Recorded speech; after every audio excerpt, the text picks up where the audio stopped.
Hello and welcome to DBR DailyBizRadio.com. All business, all day from Main Street to Wall Street. Today's show is sponsored by KNZBrokers.com, 5 business franchises under one platform.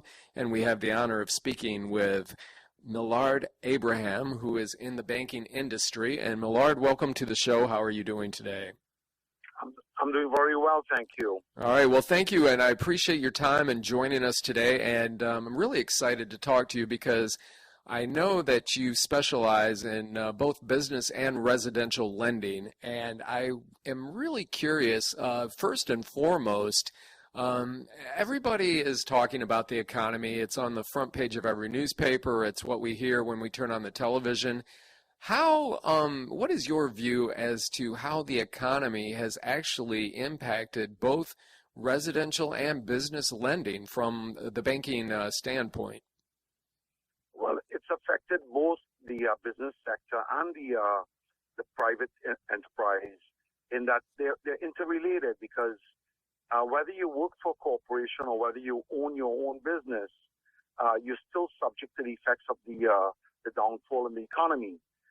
People that have been employed for a long time with major corporations are seeing where downsizing has affected their employment and their income revenues. So what has happened within the past 2-3 years is that we've seen a clientele that were used to an income that would provide them with a certain level of living, and they've had to tone it down as far as their expenditures go. And I think within the past year, they're getting more used to the situation now, and they're watching their spending. They're very cautious about major purchases, and even in negotiating smaller purchases, they're much more frugal in their expenditure. That's on the personal side. On the business end, however, what we're seeing is in order to survive the economy and hopefully the downturn and to make it through until it recovers, businesses themselves are downsizing and they're not carrying inventory. So they actually are operating on a per order basis.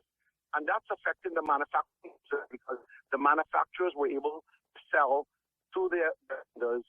They would carry stock on hand. Today that's changed. That whole picture has changed. And until they get an order, they're not ordering from the manufacturers.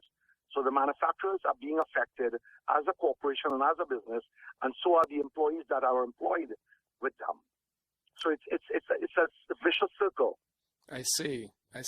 Well, and the other aspect about, I guess, especially when it comes to commercial lending, I've read and I've heard on several occasions that it's next to impossible for a small business to actually get a loan in order to expand in this, day and age. What are your thoughts on that? Why are the banks so hesitant, I guess, to loan money to small businesses looking to progress and to grow during a slower economic time?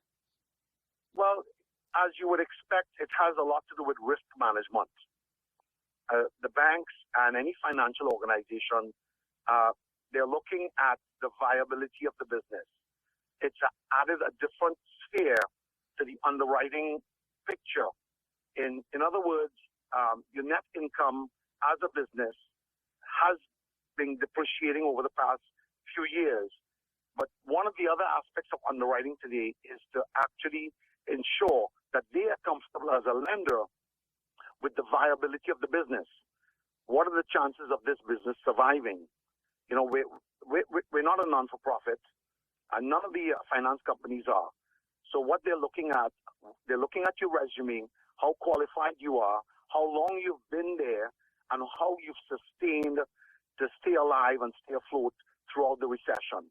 There are a lot of businesses that can qualify, but the ones that are qualifying are the ones that have made the adjustments over the past 3-4 years in cutting their losses based on minimum operations. So it's even with their orders have diminished, and as a result of that, their manpower needs have decreased. So they have had to make adjustments. They've had to make adjustments in their director salaries. They've had to make adjustments on the amount of employees that they hire, and they have to make adjustments in negotiating rentals with their landlords. Oh, I see. A lot of problems that derive with those that have bought properties and have committed to certain mortgage payments on their properties and can no longer maintain them. They can no longer sustain that level of monthly commitment. So that's creating another aspect of the downturn with the commercial lending. I see. Now, in your personal view, is this something that's, that the economy, is it something that's cyclical? I mean, are we going to see a double dip recession, do you think, or is this something we're going to come out of? And if so, how long do you think it's going to take? Well, my personal opinion is my personal opinion. I'm not an economic genius or a pundit, but from all historical data shown, it is cyclical. And we will come out of this, maybe not as quickly and as fast as we expect it to. But remember something, this is a global downturn. It's not just in the United States. I have connections in many different countries and in different societies and economies, and they're all suffering. Europe is going through a very hard time. National budgets are being affected. In the third world countries, it's even worse because there's no sustainable income. Those that have natural resources like oil and natural gas will survive. But it's a global economy, and the U.S. economy is based on what's happening in their interrelation with other countries that we export to and import from. I see. So I have to be very specific in saying it's not only within the United States. The economy in the United States is affected by the rest of the world. Right. Absolutely. And that makes complete sense. And that's a very good viewpoint on that. I agree with everything that you've said. Now, I have one further question for you. And I'm going to give you a hypothetical situation. Say that I am, I'm a business person. Let me use this example that I'm in the catering business. And for say that I've been in the catering business for 3 or 4 years, and I've become kind of stagnant, and mostly it's because I don't have the capital or the cash flow to invest into growth. But as we've already discussed, it's very hard to get any type of business, small business or commercial loan.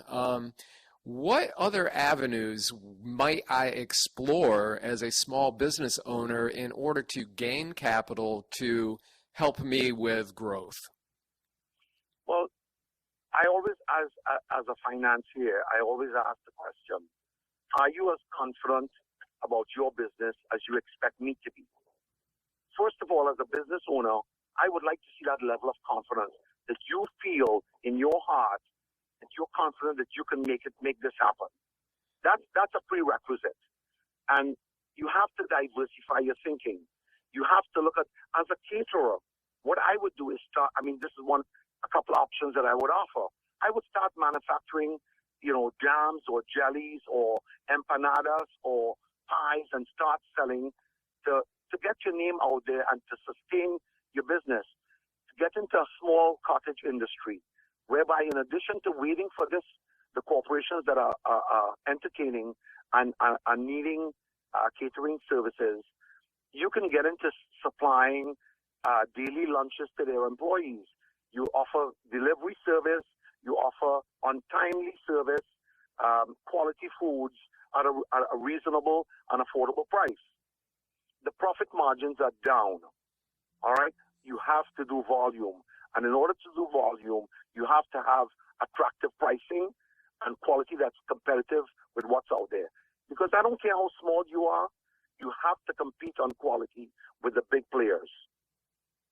So again, it's back to how confident are you in the viability of your business. Absolutely. All right. Well, that makes sense. And Melard, that pretty much wraps it up for the day. We've been speaking with Melard Abraham. He is in the banking industry in South Florida, and you are listening to DBR, DailyBizRadio.com, all business all day from Main Street to Wall Street, sponsored by KNZBrokers.com. 5 business franchises under one platform. Melard, thank you so much for your time. We appreciate you being here with us, and we hope you'll join us again. It's been my pleasure. Thank you, and have a great day.